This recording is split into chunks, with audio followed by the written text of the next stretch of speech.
Hartlik goeiemôre, mag die hierdie baie ryklik seën en sy wonderlike doel in die hart en lewe ook so vandag bereik dan. Nou, liewe vriende, die olifante neem gereeld 'n modderbad en dis seker een van die lekker plekke om hulle te sien daar by die water en as hulle hierdie modderbad ook neem, dis eintlik die gespeelery en alles wat daar gebeur is nogal aangenaam en nogal dikwels snaaks ook. Dit wat daar gebeur tussen die olifante.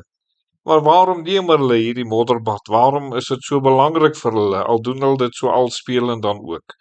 Wel, daar's 4 redes. Die eerste een is dit dien as 'n sonskerm. Die modder werk soos 'n natuurlike sonroom op hulle sensitiewe vel teen die son om hulle teen die son te beskerm.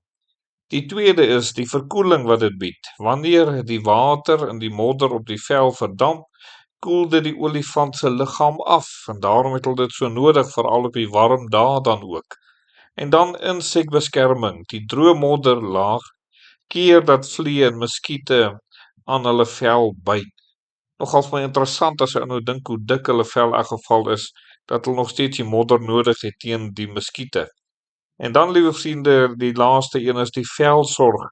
Dit help om die vel skoon te maak en enige parasiete en dooie velle te verwyder.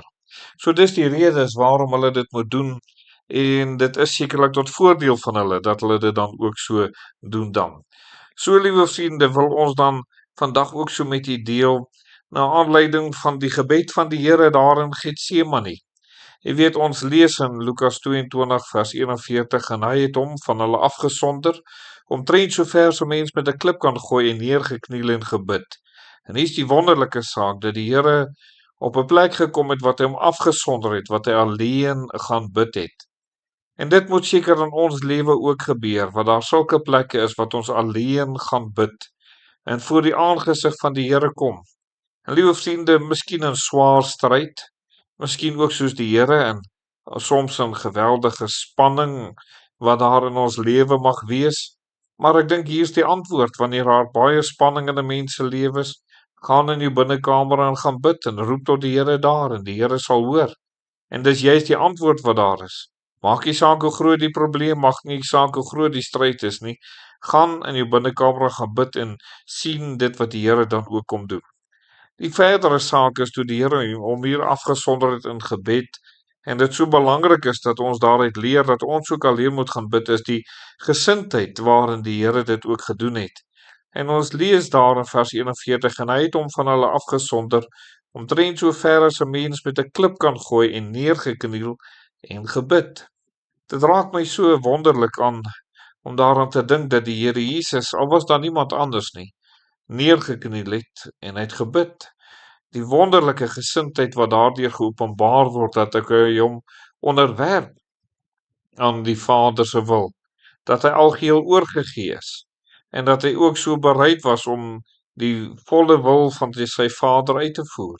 En liewe vriende, dit moet sekerlik ons gesindheid ook wees wanneer ons so in gebed ingaan, dat ons onderwerp aan die Here, dat ons onderwerp aan God se wil en dat ons sekerlik nie in opstand daar teenkom nie, maar dat ons inteendeel juis eintlik saam met die Here werk. Dis 'n belangrike saak in gebed wanneer ons tot God nader. Dit sal sekerlik die seën van die Here wegdra. Die laaste is, liewe vriende, die erns wat daar was in hierdie alleen gebed wat daar in plaas gevind het met die Here Jesus. In Lukas 22 vers 44 staan daar: En toe hy in 'n sware stryd kom, het hy met groter inspanning gebid, en sy sweet het geword soos bloeddruppels wat op die grond val. Net hierdie geweldige saak.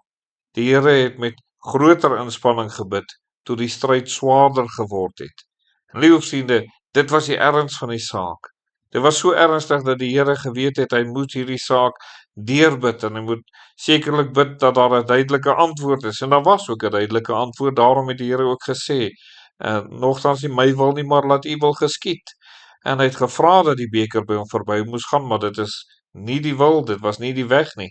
As daar 'n weg was, sou dit sekerlik vir hom, vir die Here Jesus gegee gewees het. Maar daar was nie 'n ander weg nie. Die enigste manier om versoening te doen vir hierdie wêreld was om aan die kruis te sterwe.